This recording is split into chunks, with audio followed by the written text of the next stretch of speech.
basically saying you are poor and you will never afford a Patek Philippe. That's basically paraphrasing. That's what he says. You will never afford a Patek Philippe. See, when you say like that, it's like you're a peasant. Okay. You're nothing. And one thing about that is when you put your neck on a crowd like that, you can never let it up, because as soon as you let it up, they're coming for you.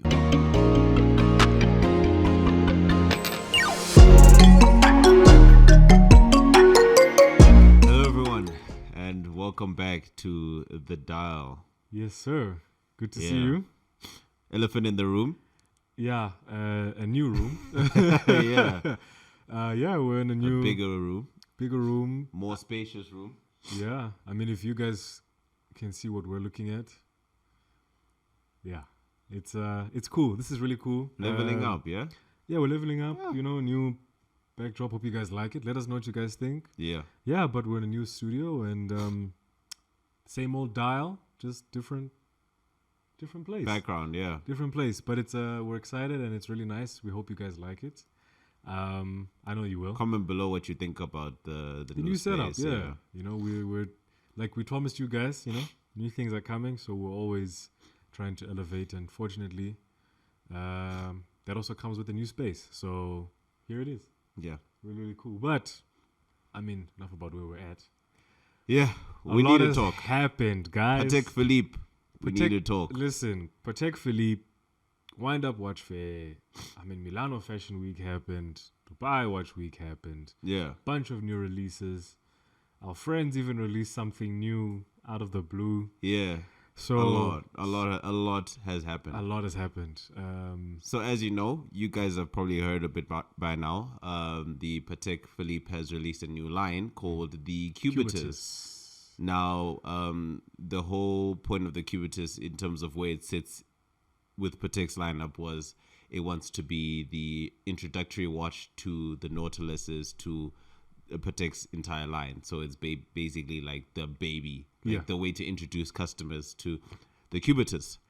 And boy, oh boy, boy, oh boy, when we saw the leaks. Oh yeah. The leaks, guys. Let's talk about the leaks. People were unimpressed, to say the very least. Chad Alexander was like, we're cooked. Yeah, literally, he was like, if this is Patek's new launch, we're cooked. Yeah.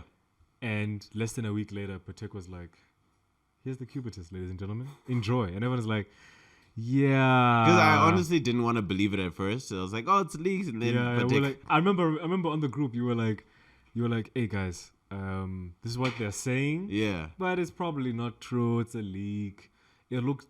It has to look better than this. Yeah. I remember that's what we were thinking. And then it looked exactly like that. And we're like, oh.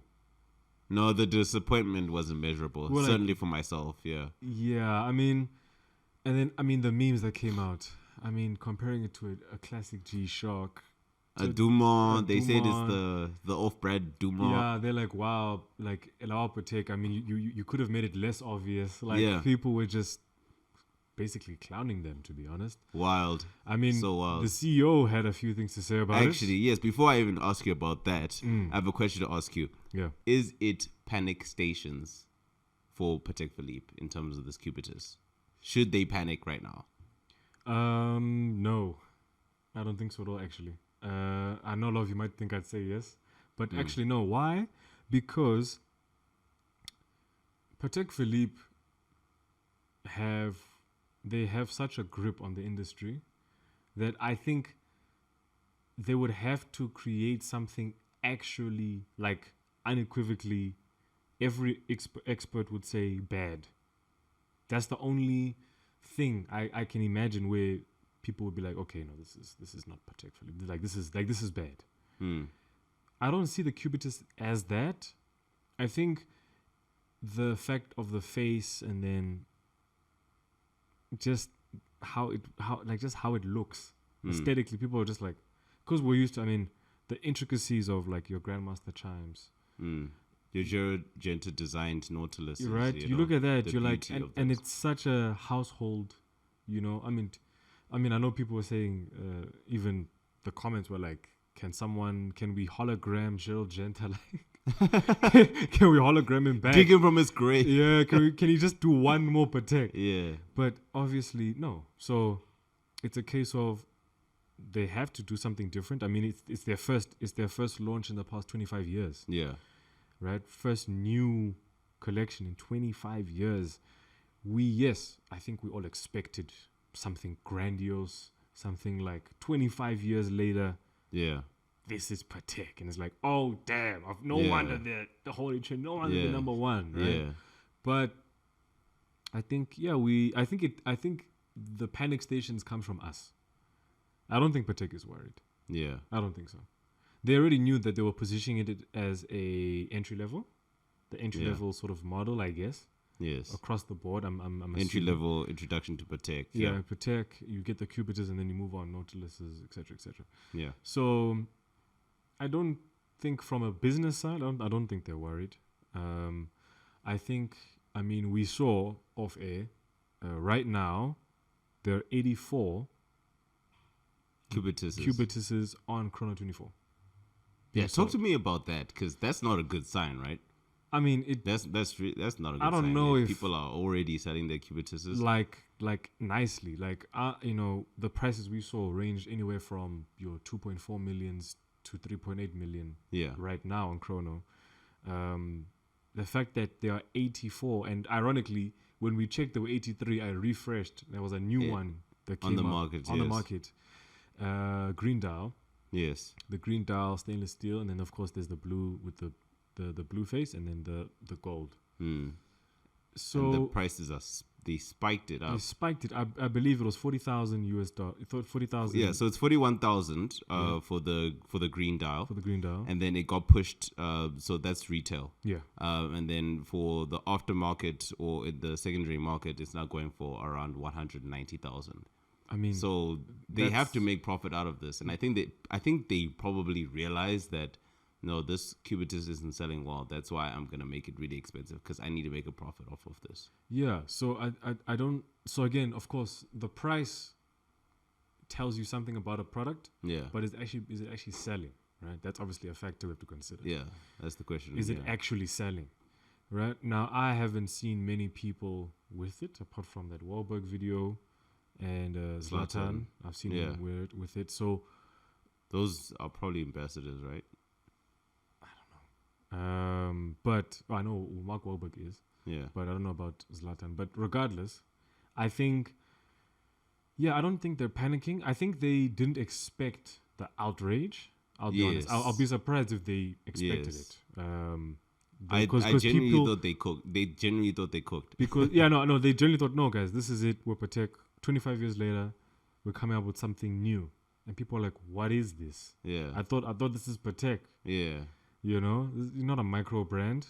I don't feel like you're Patek Philippe. You're the best. You're the best. Yeah, and it's ironic because a few months ago, when sorry to bring back old things, but bring back sore wounds. But Sylvester, when he saw this Grandmaster Chime on auction, and then Patek, releasing that statement and everyone being upset about it, surely they should look at this Cubitus and knowing in a very short space of time, not even a month, 84, as of right now of this recording, 84 Cubituses, green, gold, and blue dials, are all being sold on Chrono 24 for, of course, 3x the price, the 3x retail.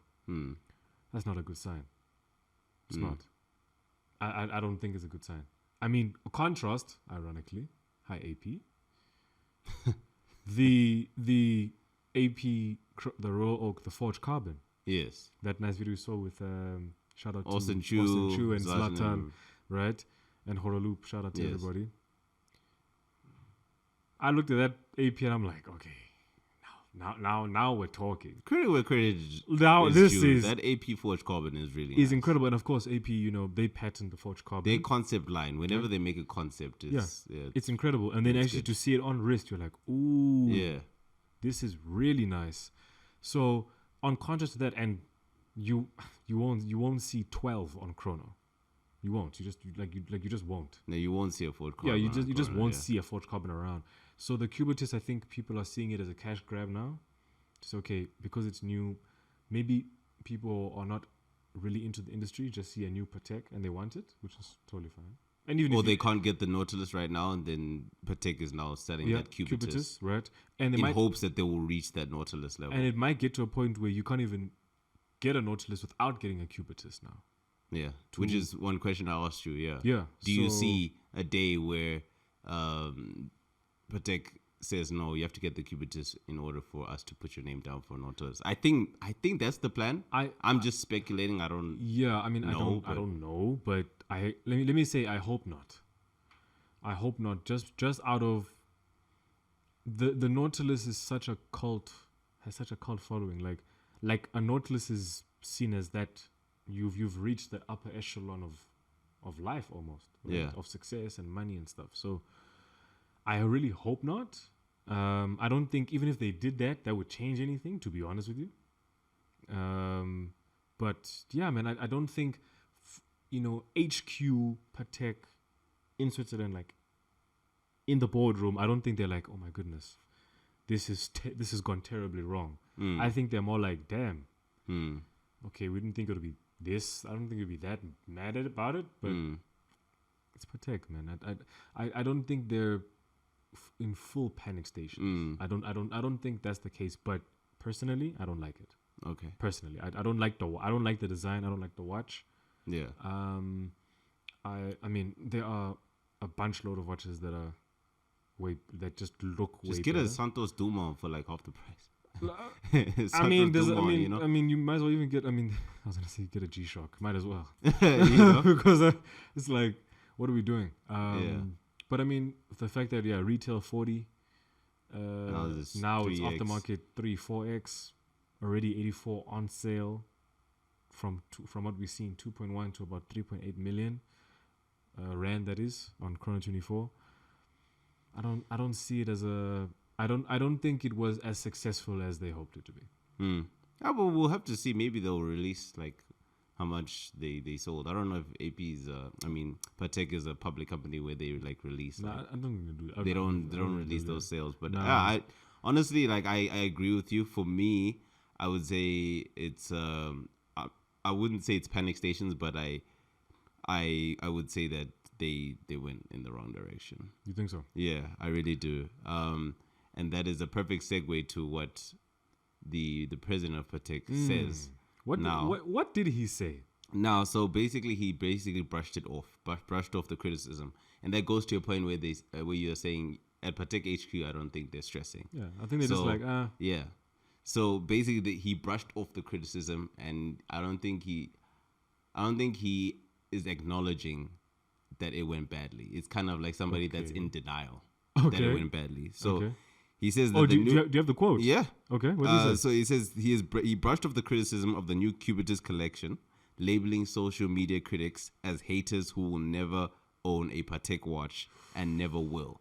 Woo! So that's paraphrasing through Watch Pro. Shout out Watch Pro. Shout out Watch Pro. With the article. So yeah, he called us all brokies, I guess. He called us haters that will never get own a Patek one. Yeah. That is true for some of us, for most of us. But let me ask you this: is that the right mentality to have? I don't think. Or is it just I just think that's not a good thing to say, at all. Even if most of the people that talk about it will never be able to get one. Yeah. I think. Publicity does matter. I know that saying any publicity is good publicity, but I think if you're able to still say his point, to be like, well, he's basically saying we're not really that worried because we only want people who actually buy it. So you can talk, but if we're making money, then we're good. I get that. Yes. Business is business. I get that. But you don't have to. But you don't have to say it. Yeah. You don't have to say it like that. That's all I'm saying. You have to say it like, you don't have to be like calling us haters. Bro, you're a hater. You can't even. You'll never get one anyway. You're just like, ooh, okay, that's a bit sore to say. Kind of that sore loser sort of verbiage. Yeah. But then again, I just think you can still say that point because I agree with the underlying point to be like, well, more focus on people who can buy it. I get it. But you want to have everyone behind you, just like with the Nautilus. Yes. Just like with Grandmaster Chime, where it's like everyone just says, no, mate, it's Grandmaster Chime. You can't, there's no fault, Yes.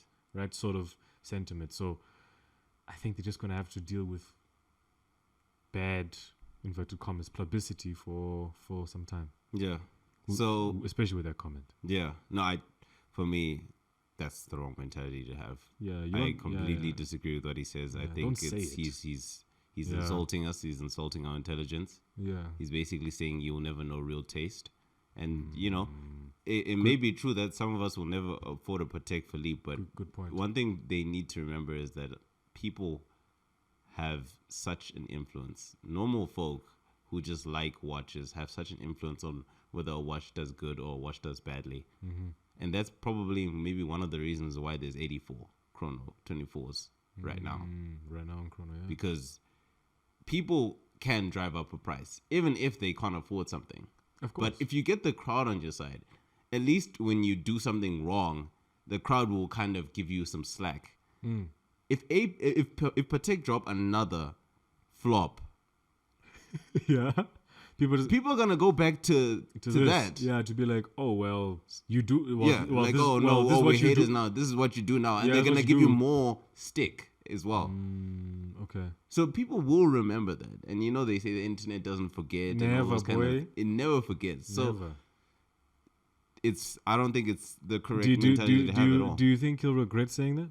Yes, I will, because let's not lie, right? It's not like all watch companies are perfect. It's not like we're expecting perfection every time with Patek. We know that sometimes when they release something, it'll be a banger. Some things will miss. That's the nature of life. That's the nature of watches. Not all watches will always be as good as the previous. So I feel like, yes, it will come back to bite them, because you are basically saying you are poor and you will never afford a Patek Philippe. That's basically paraphrasing. That's what he says. You will never afford a Patek Philippe. See, when you say like that, it's like you're a peasant. Okay. You're nothing. And one thing about that is when you put your neck on a crowd like that, you can never let it up, because as soon as you let it up, they're coming for you. You know what I mean? So I'm not saying revolution or whatever, but like I'm crazy, yeah. I feel like if they flop again, yeah, people are gonna go back to this. Or do you think that whatever they release, people will just have a sour taste in their mouth regardless, even if it is fire? Exactly. They'll be like, it's kind of like that thing. I know it's we're in the YouTube universe, right? So we see a lot of YouTube things. It's kind of like, for example, when I think KSI and Logan Paul, they launched that Lunchly thing, right? Yeah. And then people didn't like it, but you know they liked Prime previously, but they didn't like Lunchly. And then KSI released his new song, and then people hated it. Bro. People didn't hate the song like that. They hated it because of the situation that happened with the Lunchly thing. And internet, to be fair, guys, it exacerbates everything. Exactly. Even if it's not that serious. Exactly. They'll make it a thing. So that's what I feel about Patek, right? Okay. They may launch something new maybe next week, but people will hate it, even though whatever they launch the next time wouldn't be as bad as the Cubitus, but people will just hate it because of what he said. Okay. Yes. Fair enough. Well, so people will now just, he called us haters. Okay, we'll keep hating your brand. Keep hating on it. And and eventually the price does go down now. Because remember, like, it's the same thing with Hublot, right? Hublot and Nico Leonard, they don't like each other. And you can tell, like, even when Nico Leonard goes around walking around, everyone's like, Hublot, I hate Hublot, all those kind of things. Yeah. So it has an effect on Hublot. And he's there'll be people that can't afford a Hublot, but and he's a normal guy. In context of what. Exactly. He's normal folk. And these days, people want a person or a leader to relate to them.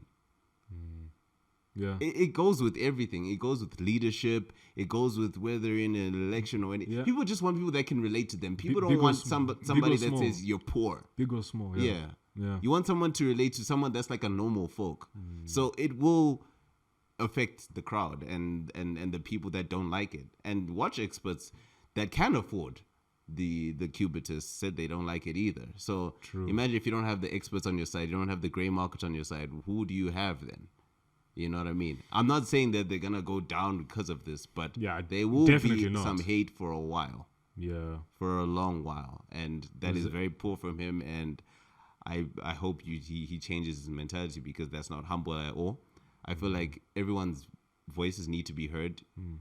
yes, maybe a lot of people won't be able to afford a Patek Philippe, but there's a better way to say that. It'd be like, okay, no, we acknowledge that the Cubitus is not liked by many. We're just focused on making a good product. Let's see what we can do next time. You know, you don't have to address all that. You don't have to be extra and say you're poor or anything like that. I don't think so. There's a way of handling things where you can where you can still get your point across, but keep your base happy. I guess what you mean. Okay, fair enough. But again, I don't like the watch. Yeah, I'll tell you which watch I do like later on. But yeah, I think hey, it's out. We'll see how it goes.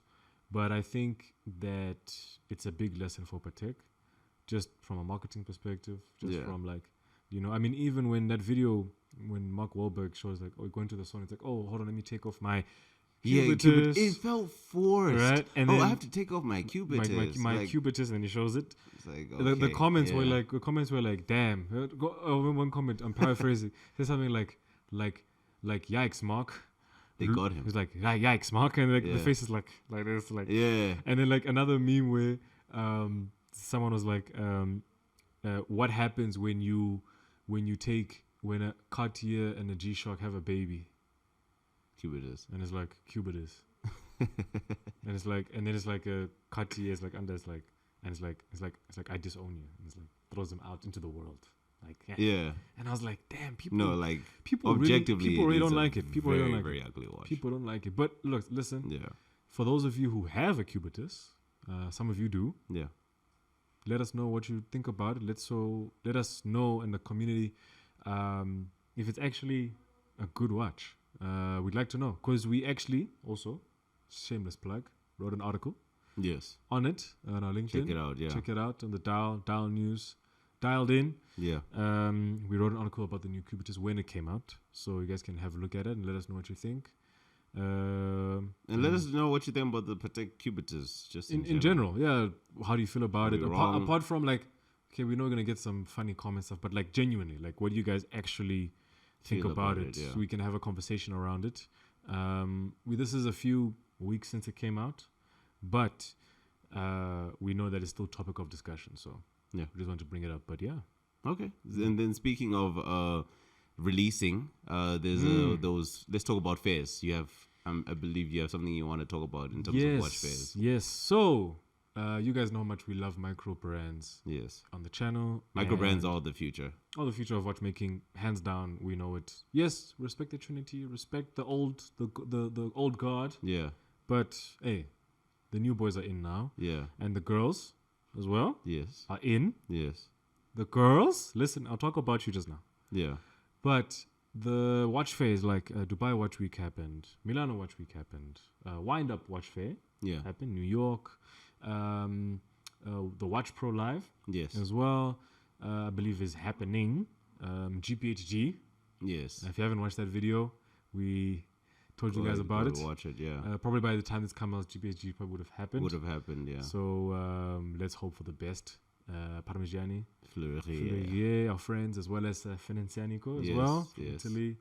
So shout out to that. But one, and this is a both segue, where it's my watch of the week plus talking about watch fairs. I loved discovering all these watch brands, specifically Wind Up. Shout out to Wind Up Watch Fair.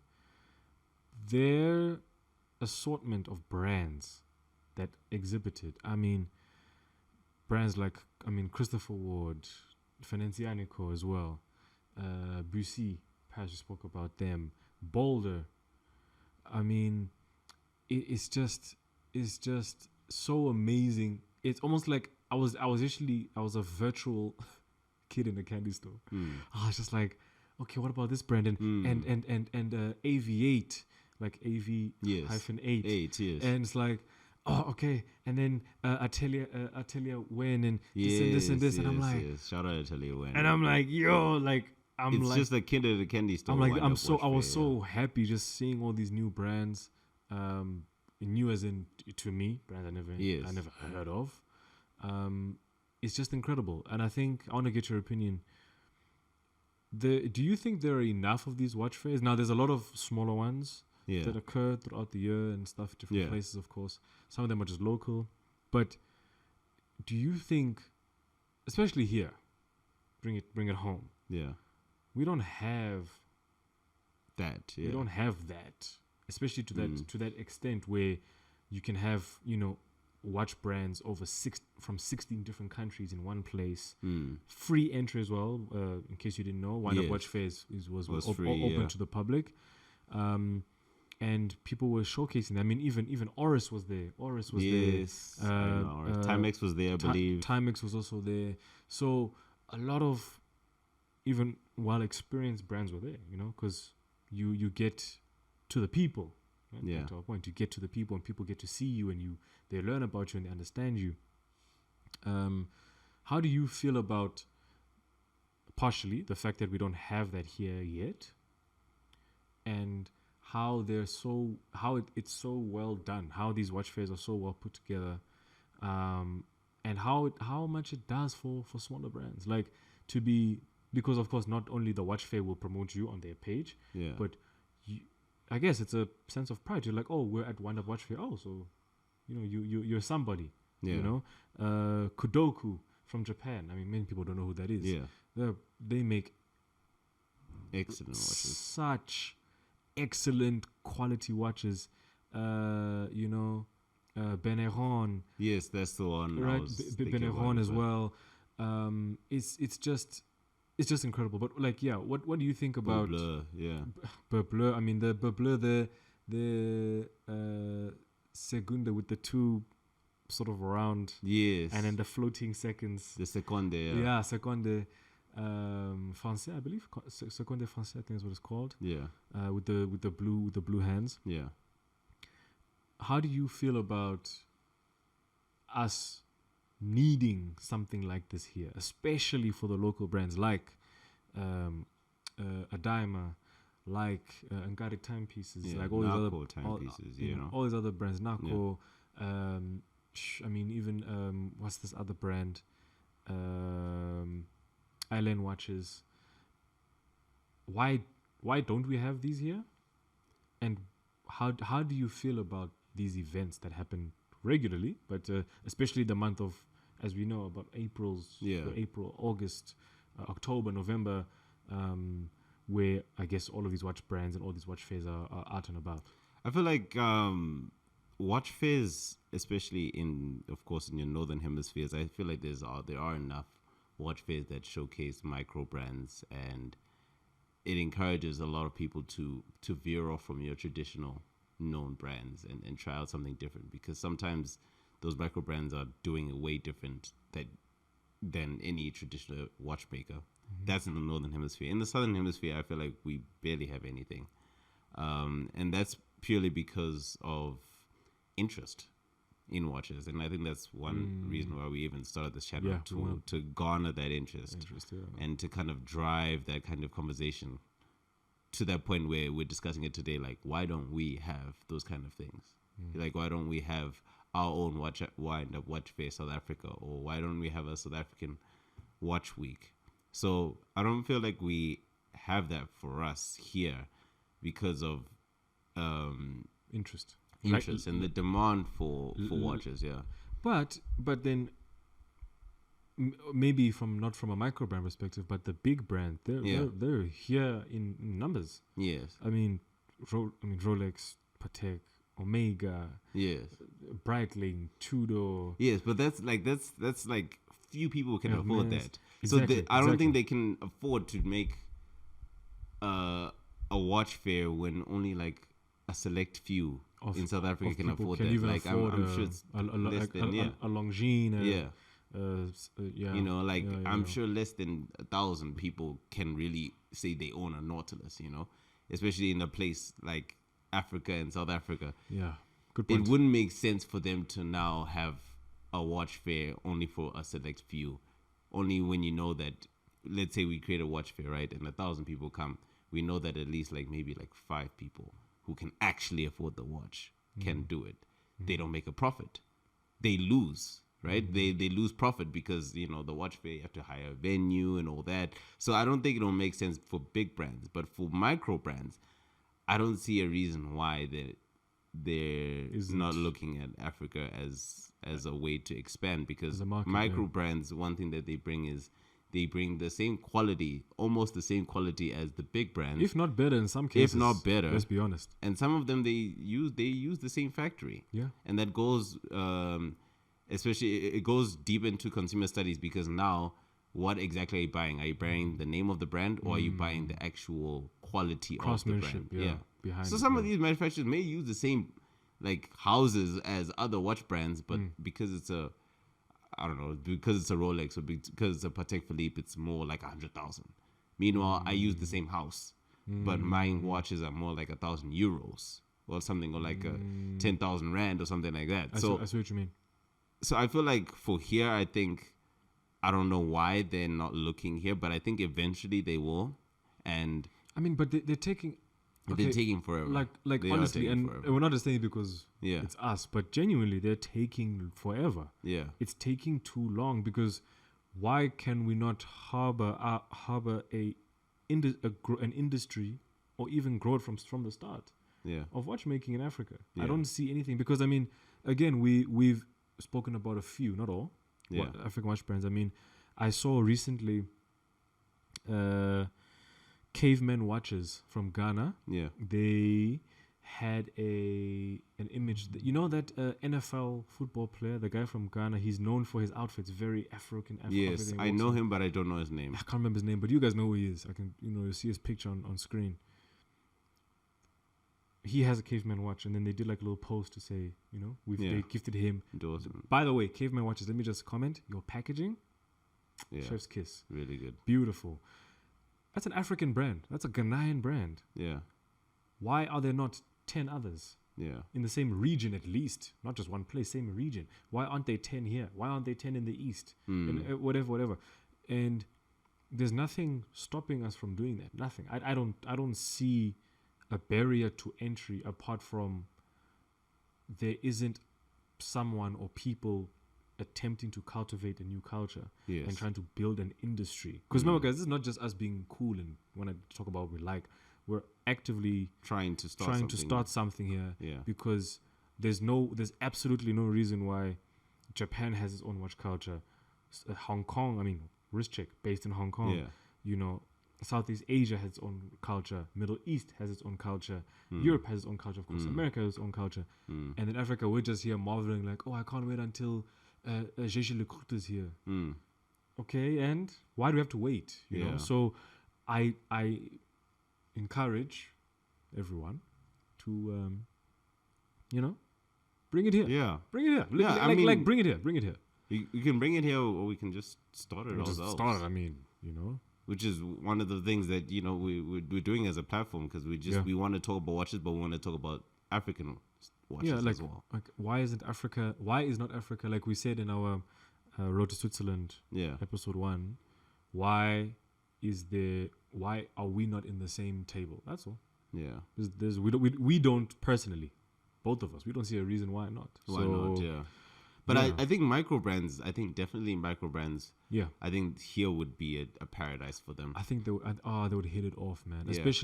Especially because microbrands are also affordable, and people are able to afford them. Yes, and again, the quality, the different styles, you've got the same pool, if not more actually, options than you would otherwise if you were only looking at the pool of the brands that most people know. Right, you kind of get stuck with like Rolex, like Daytona, Explorer, GMTs, cool. But then you really expand it. I mean, just to jump a bit ahead, but like Christopher Ward, which is my watch of the week, by the way, their new Belcanto Classic with the chime per hour. I mean, it's like, and then the price. Like the quality, the meaning, the story behind what you're getting for that price. You would think it's 1 million rand. You're like, oh my goodness, what? And then you're like, I'm spending like what? If I'm not mistaken, give or take what? 50? 40? More like 60, 70, because it's 30, it's 3,000. It's 3,745 pounds. Euros, yeah. So if you time that by 20, it's around 60. Fine. I'm still not spending 800,000. I'm still not spending $1 million. Yeah. Right? And that's just obviously one of hundreds and hundreds of examples. So, yeah, I agree with you. I think we definitely, and we echo this every episode, every video we do, like, micro brands are the future. Christopher, They're fun. They're fun. And you get to know the actual people themselves. They don't feel like a corporation trying to sell you something. I mean, you guys probably have seen the videos with Venezianico on the channel. Venezianico, they actually travel to these watch fairs. Alberto is there, you know. Yeah, the team is there. Alessandro. You meet them, and that's what I like about microbrands. You actually meet the people, and if you like the people, you most likely like the product because it's what they make, right? Yeah, it's their heart and soul. Yeah. So if they're likable people, you'll most likely buy the brand because they're likable people. Makes sense. And then on top of that, if it's actually a good product, it's a win-win. Yeah. So it makes sense. Yeah. I think we need to have not just one, we need to have multiple. Local, bringing micro brands from all over the world. Of course, I mean, you can, I guess, get sponsored by the bigger guys, one or two of them, but the focal point is breeding a new wave of watches, and even Africans don't take inspiration from outside and be like, okay, actually, I saw these two. I actually had an idea. Now I know I can do it. Yeah. Because people care. Yeah. And there's a space for it. It's not just, for the select few of people with taste. No, watches. People who can afford Pateks. It has nothing to do with that. Nothing to do with that. And we completely disagree with that notion. So, yeah, really, really cool. But actually, what is your watch of the week? My watch of the week is the Venezianico Acquaforte. Specifically because I've never seen this on a watch, like actual engraving on a watch. So I'm going to read you some details about the watch that I saw on there. And also shout out to Venezianico. Congratulations. For another banger. It was sold out, I think, was it in a day or in some hours? I heard. A few hours, yeah. A few hours, yeah. It was completely sold out. Everything. Yeah. So Acquaforte is an engraving technique that has emerged during the Renaissance and reached its peak in Italy, thanks to masters like the Venetian Giambattista Tiepolo, who used it to craft intricate details and add depth to surfaces. The process begins by applying a thin protective layer to the metal on which the desired design is etched. The metal plate is then immersed in acid bath, which corrodes the exposed areas to create engraving. Once this phase is complete, ink is manually applied to the engraved areas, enhancing the contrast between the surface and adding depth and dimension to its design. And essentially, the watch itself it stands out because it has a minimalist black dial, and I'm into my minimalist watches. And it's enhanced by my favorite thing in the world, Black Swiss Super Luminova. So it's lume also. Lume. So you can see it at night. You can see the time at night, and the lume is actually pretty bright as well. By the way, this is actually on the Instagram, so you should check out the Instagram also. Please do, and follow. Yes. Venezianico, shout out to you guys again. So yeah, friends of the brand, but when especially 300 pieces all sold out in hours, bro. Of course, bro. Yeah. And I mean the actual engraving itself is so detailed, and I see they took inspiration from these classic Italian architecture buildings with the sort of, I guess, those organic shapes and organic lines, representing leaves and so on and so forth. Now you slap a Rolex banner on that. Yo, it's 200. It's 2 million. It's the most limited edition thing you've ever seen. Everything. You know what I mean? And then just give it a name I don't know. What would Rolex call it? I don't know. Rolex Acquaforte, whatever. Whatever. You slap that on, it's 2 million. But now that's what I like about microbrands, because microbrands realize no, man. I'm using the same tools you do, but because it's the brand. Bro, I'm as good as you. Yeah. Actually, I'm as good as you. Yeah. Of course, yes, we're not denying history plays a role in watchmaking. It does. Yeah. But if you are someone who just likes a watch, for just a watch for a watch, and you have your own personal style, you shouldn't feel like, oh my goodness, I have to save, I have to wait years, months to be able to afford a Rolex. Even if you wanna take it down as like a Chudo. Yeah. 30 something, 40 something thousand rand. Now you can be like, okay, you have to organize your life to get that one watch. You don't need to. You can, if you want to, it's there. Yes. But you don't need to. And you're not sacrificing either. So there's different flavors to this watch world. There's different flavors of cakes that you can get. oh man. And there's so many things that you can build. You can build an amazing watch collection with so many different micro brands from all over the world. All over the world. Where to the point where you'll be happy with yourself and you'll be like, you know what, maybe I don't need that churro. And to be honest, Yeah. a lot of these micro brands are the ones that make the real conversation starters. I mean, just to name a few, U-Work. I mean, any U-Work. Dude. Any U-Work. Like, U-Work right now has so much buzz. Woo, bro. Like buzz that I think Audemars Piguet Patek would even be jealous of. That is buzz. U-Work have buzz. You have buzz. I mean, look at GPHD, the amount of smaller, Horloge Ming. Yeah. With That's real buzz. That's real. Like the Bluefin. Cult followings. Incredible stuff. And on that. Yeah. What's your favorite watch of the week? Yeah. I said the Christopher Ward. Yes. Belcanto Classic. Yes. Now, if you can probably guess, right? I just want to play my favorite sound in the world right now. From the Belcanto.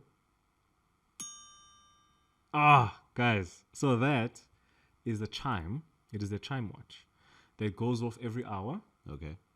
Right? To indicate, of course, passing of time. Yeah. So, this watch actually, so this is the Belcanto Classic. Yeah. Right. So at GPHG last year, they actually won the Petit Aguilador for the Belcanto. Yeah. Christopher Ward. And that was amazing, of course. Petit Aguilador means you're incredible. But this new one, the Classic, is worlds above that. So it actually is a pioneer where they use the same movement that we're used to seeing, the Selita SW200-1, which is in a lot of watch models, but it is constructed with grade 5 titanium, right? It has a goulash finish on the dial, not a hand finish, a laser finish, using the femto laser to actually create the engraving on the dial. So it actually, because of how accurate a laser is, it actually allows for a little bit more detail. Yes. Right? Than it being handmade. Right? The original Belcanto markers are in this current Classic. Right? The hour markers with the Roman numerals, as well as a pared down handset. Right? So separate from the actual dial. So it's nice little floating sort of right time. So this is a beautiful watch. And one thing I did like about it is that the leather straps are made from German leather. I didn't know Germany made leather. I had no idea Germany exported leather. People were like, why wouldn't they? Hey, I wouldn't know. But it that just adds, for me, it just adds a lot more craftsmanship to the actual watch. And I mean, powered by their in-house FS01 mechanism. Okay. Just shows. And Christopher Ward is a micro brand. I mean, it's not in that list of the big guys yet. So, in-house, power reserve, just an incredible experience to witness the actual launch of it. And I like how their marketing is brilliant. It's called Act 2. I say this is Act 2 of Christopher Ward. Yes. Like now that's you're joining. That's clever marketing, right? So they're like, okay, cool. Now you're joining us on our second phase. Yeah. Right. And like I said, the C1 Belcanto, which was the previous model, 2023, it won the Petit Aguilador in GPHG. And they still are the first British watchmaker to win a GPHG award. Wow. This is a micro brand. I had no idea. This is a micro brand. That's a crazy fact. The first British watchmaker to have ever won a GPHG award. Wow. This was Christopher Ward last year. Shout out to them. For the Belcanto. So this new Belcanto is incredible. Like I said, going for a 3,745 pounds, comes in 4 different styles. Yes, one with the one with the green dial. Blue dial, with the white strap. Yeah, oof. A white dial and a gold dial. Gold dial. They're all 41 millimeter. So they fit on the wrist first. I believe your Redentori is 40. Is 40? Yeah, it's 40. It's 40. So 41, slightly bigger. Yeah. And this is incredible. And then just for my own peace of mind, just wait. Shh. I love it. Yeah. Christopher Ward, incredible achievement. So much technology for such a good price, actually. So much technology built in, guys. A chime per hour for that level of accuracy. You're not to make something like that with 5 grade titanium. Yeah, it's not easy. It's not fun. Yeah, to make it, and yet a micro brand like Christopher Ward is doing that, and they're the first British watchmaker to ever win a GPHG, and probably not the last. I would be shocked if this Belcanto doesn't win something. Yeah. And they're going to win something again. Of course they will. For sure. So big shout out to Christopher Ward. We're big fans of your brand. And you should come to SA. Yeah. You should. For sure. You should. But yeah, this is my watch of the week. I when I saw that, I literally I went into a ball of excitement. You know when you just want to explode. Cool. I said, what? And then I saw the price. I said, I need this in my life. And the note. I remember you were telling me behind said is they use like a D note. Yes, which means oh goodness. So the note of the chime is in D note, right? Yeah. Which is to resemble, I forgot what it is in French. Yeah. But essentially the Swiss complication of it's the passage of time complication. That's what they used to call it. Okay. So, but in the D note specifically, yeah, because that's where I guess that was what they did. Yeah. So they even took that bit of history just for the chime. To really, it's not just ding. It's been an hour has passed. No. You are looking. They had a lot of thought about it. You're like what this note do we want? It's not an hour has passed. It's a passage of time has passed. Has occurred. Yeah. Which is so amazing. And again, coming from a British brand as well. I mean, many other British brands like Fair we've spoken about on the channel. Yeah. All of the guys, brilliant. Rotary, I believe. No, Rotary is Swiss. Swiss. Okay. Swiss. I understand why you would think it's British. Though. They do have that British aesthetic. Yes, they do. They really do. Yeah. That rugged look. Yes. But yeah, Christopher Ward, hands down, my watch of the week. Yeah, that's great. And then just before we go, we have to talk about the dollar watch, TIMEX dollar watch. Yes, the $1 watch. Big shout out to TIMEX for that. That is so cool. That's really cool. That is like the coolest thing ever. Yeah. Like TIMEX is like. It's like a micro brand, but it's not. Yeah, like they move like micro brand, but they treat themselves like one. Yeah. But they're so big. That's why they have such a cult following. Like, and they've never like downplayed that. Like they've done collaborations from everywhere, walks of life. A $1 watch. Yeah. Like who else would do that? $1 watch, bro. Like you know what I mean? Now obviously with this creative things like that. Bro. So again, I mean I want to say this every time until they respond. Yeah. TIMEX. You said you're gonna respond. Please. We're still waiting on you. We listen. We had the conversation, so we'd love to do that with you guys. And hopefully we get our hands on the dollar watch. The dollar watch. Maybe hopefully if more than one. Yeah. We'll get a few dollar watches. But yeah, that's really cool by them, man. And even the way they announced it. It's like they don't take themselves seriously. Yeah, they're like, guys, by the way, dollar watch. Yeah. It was because the dollar watch was a callback to their previous pocket watch. I remember, and so they're doing that like as in paying homage to it. That's dope. Like that's what we want to see. You're paying homage to yourself. Yeah.